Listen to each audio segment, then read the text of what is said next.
श्री पीयूष जी भावेसर, आप जिला विधिक सेवा प्राधिकरण न्यायाधीश है। दिलावर सिंह जी, ये आप जिला विधिक सहायता अधिकारी हैं। सत्य प्रकाश मिश्रा जी, आप पैरालीगल वॉलंटियर हैं आरटीओ से।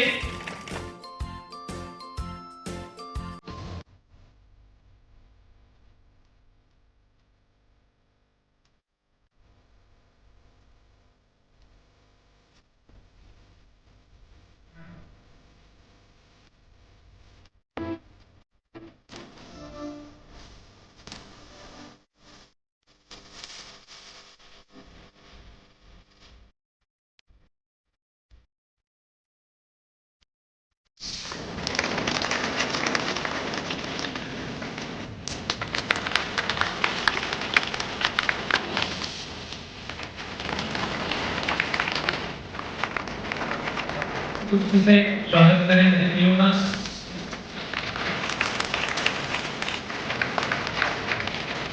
पटने से अतिथियों का स्वागत करें।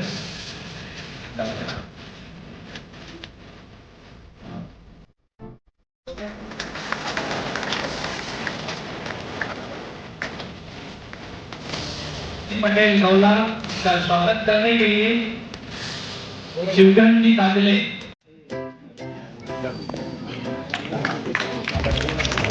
साहित्य के बीच जिस जगत में बोने को है, अंधकार आप चिर निद्रा में सोने को है। मेहनत से पहाड़ तोड़कर रास्ता बना दिया, सूरज उदय हुआ है प्रकाश होने को है। सूरज उदय हुआ है प्रकाश होने को है।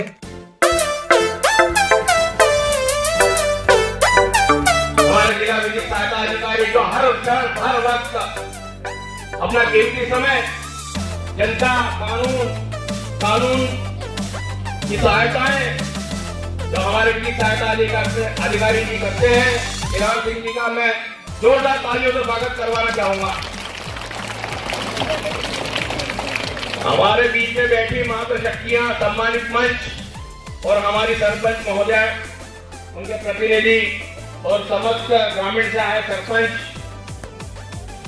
उनके प्रतिनिधियों का मैं हार्दिक अभिनंदन करता हूं।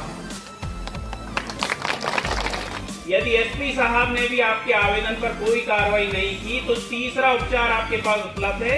आप उसी पंथाना क्षेत्राधिकार वाले जो मजिस्ट्रेट साहब हैं उनके न्यायालय में जाएंगे, एक आवेदन देंगे कि साहब हम थाना प्रभारी के पास गए थे, उन्होंने हमारी रिपोर्ट नहीं लिखी। हम फिर एसपी साहब के वहां भी गए, उन्होंने भी हमारी रिपोर्ट नहीं लिखी। अब आप ही से हमें उम्मीद है आप ही हमारी तरफ से कार्रवाई करें। फिर वो जज साहब ये देखते हैं कि उसमें अगर ऐसा मामला है जिसमें चोरी का मामला है, जिसमें किसी से जब्ती होना है चोरी की संपत्ति, मर्डर का मामला है, जांचशुदा कोई संपत्ति जब्त होनी है, तो ऐसी परिस्थिति में जज साहब जो है खुद के न्यायालय से खुद के साइन से एक आदेश करेंगे थाना प्रभारी को विवेचना के लिए। तो ऐसी स्थिति में आपकी जो रिपोर्ट पुलिस वाले लिखने से कतरा रहे थे, अब वो रिपोर्ट थाने पर लिख कराई जाएगी।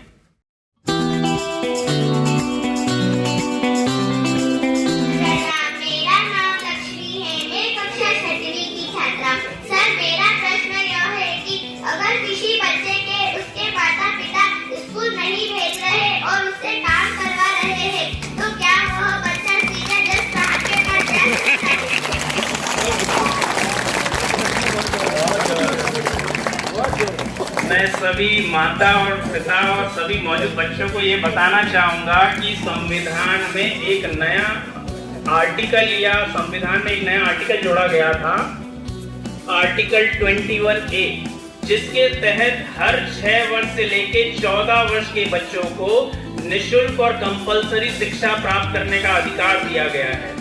उसके तहत उसको स्कूल में आकर आपको मिड डे मील वगैरह का भी प्रावधान इसीलिए किया गया है ताकि आप लोग जो है खुलकर अपने घर पर अगर खाना पीना भी नहीं मिल रहा हो तो अपन जो है स्कूल में आकर खाने पीने की भी व्यवस्था प्राप्त कर सकें और ज्यादा से ज्यादा लोग इस फ्री और कंपलसरी एजुकेशन का लाभ प्राप्त कर सकें। क्योंकि यदि हम लोग नहीं पढ़ेंगे, स्कूल नहीं आएंगे तो हमारे माँ बाप जिस स्तर पर आज हैं हम उसी स्तर पर रह जाएंगे। पर यदि हम आज स्कूल आएंगे, पढ़ेंगे, लिखेंगे तो कल हम इंजीनियर बनेंगे, डॉक्टर बनेंगे, जज बनेंगे, कलेक्टर बनेंगे, एसपी बनेंगे। तो ये सब चीजें के लिए प्रावधान किया गया है ताकि माँ बाप जो है बच्चों को स्कूल भेजें, कंपलसरी भेजें। यदि कोई माँ बाप अपने बच्चों को स्कूल नहीं भेजता तो उसमें दंड का भी प्रावधान है। उसके साथ ही बच्चों से किसी भी प्रकार का कोई लेबर कराना, 14 वर्ष से कम के बच्चों के साथ किसी भी प्रकार का कोई लेबर कराना, खेत में जाकर खेती बाड़ी कराना या कोई दुकान पर कोई काम कराना, ये हमारा अपराध की श्रेणी में आता है। यदि कोई माँ बाप अपने बच्चों से इस प्रकार का कोई काम घर पर करा रहा है, खेत पर करा रहा है, फैक्ट्री में करा रहा है, तो वो दंडनीय अपराध की श्रेणी में आता है। उसके लिए माँ बाप को 2 साल तक की सजा भी हो सकती है और 25,000 रुपए का जुर्माना हो सकता है। तो मैं आप सभी माता, सभी पिता से यही निवेदन करूंगा कि अपने बच्चों को स्कूल भेजें, ये उनके पढ़ने। 8वीं की छात्रा हूँ। मेरा आपसे यह प्रश्न है कि सर, समाज में महिलाओं की सुरक्षा के लिए कानूनी प्रावधान क्या है?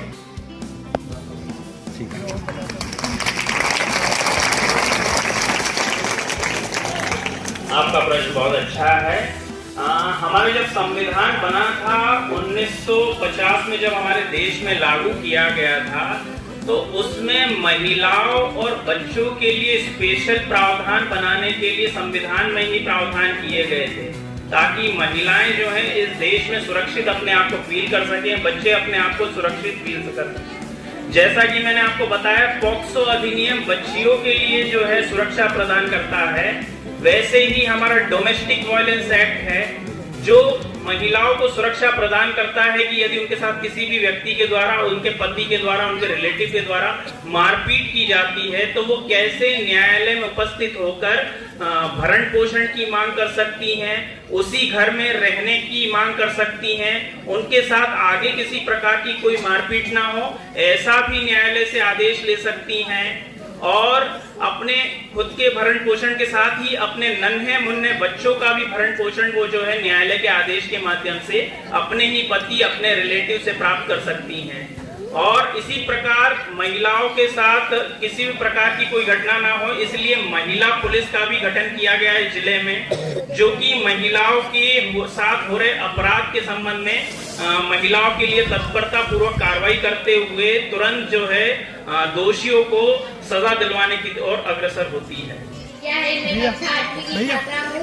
सर, मेरा आपसे यह प्रश्न है कि अगर किसी गरीब के पास वकील के पैसे नहीं हो तो वह क्या कर सकता है?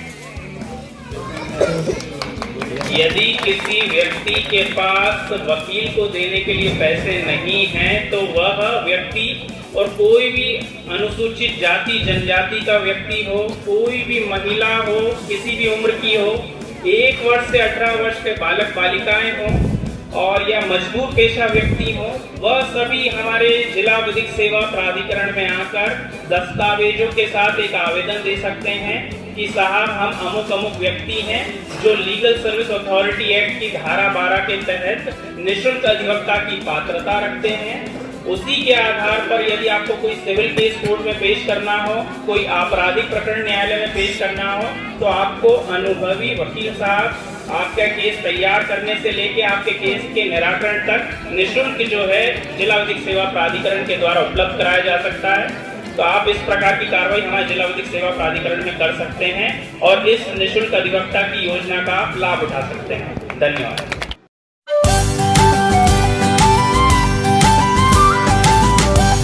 निरंतर तालियों की गड़गड़ाहट चलने दीजिए। डिस्काउंट क्लेम करें, बहुत अच्छा।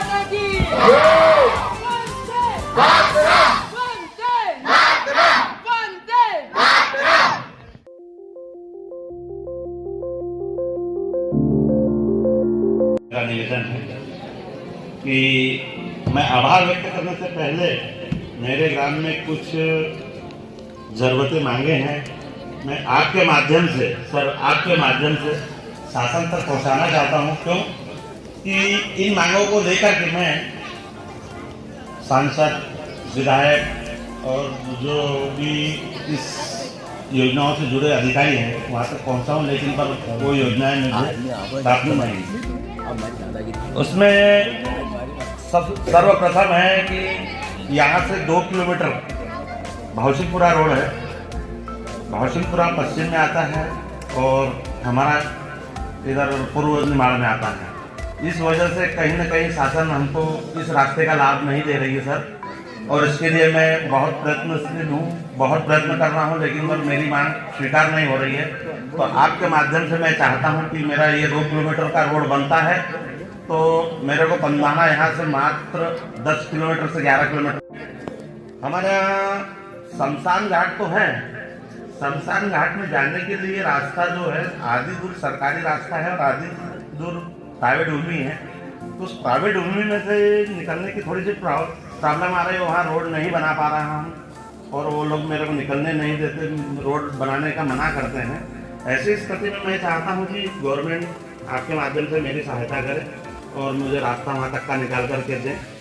तीसरा ये है कि जो अपर वेदा का जो पानी आ रहा है हमारे यहाँ पर, अभी पाइपलाइन गांव के बाहर तक आ चुकी है, लेकिन उसी बीच में हमारा लालमाटी पे कुआं है, स्रोत है, जहाँ से 2 जगह आपूर्ति होती है।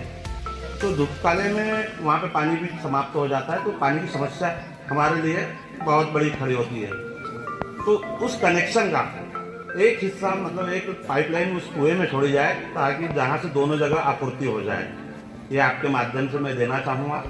तीसरा ये है कि यहाँ पे हाई स्कूल ये बच्चे जो हैं, बहुत सारे बच्चे 8वीं कक्षा करने के बाद में बहुत सारी लड़कियाँ, मैं इस विषय को लेकर के भोपाल तक आयुक्त सर तक लेटर देकर के आया हूँ, उनके टेबल पे रख करके आया हूँ, ओसी भी लाया हूँ, सब लाया हूँ, लेकिन पर आज तक 3 साल हो गए, वो सुनवाई आज तक भी नहीं हुई, आज भी पेंडिंग है। सर मैं आपसे निवेदन करता हूँ कि वो जल्द से जल्द पूरी हो।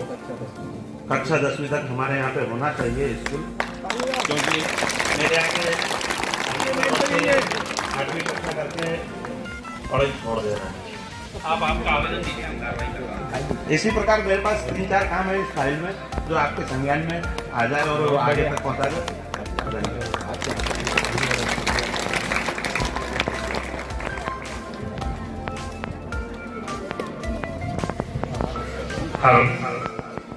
बहुत बहुत आभार सर, आप सभी ग्रामवासियों का भी बहुत आभार और बाहर से आए हुए सभी अतिथियों का भी आभार व्यक्त करता हूँ कि आपने अपना कीमती समय, बहुमूल्य समय निकाला और विधिक जानकारी को प्राप्त किया।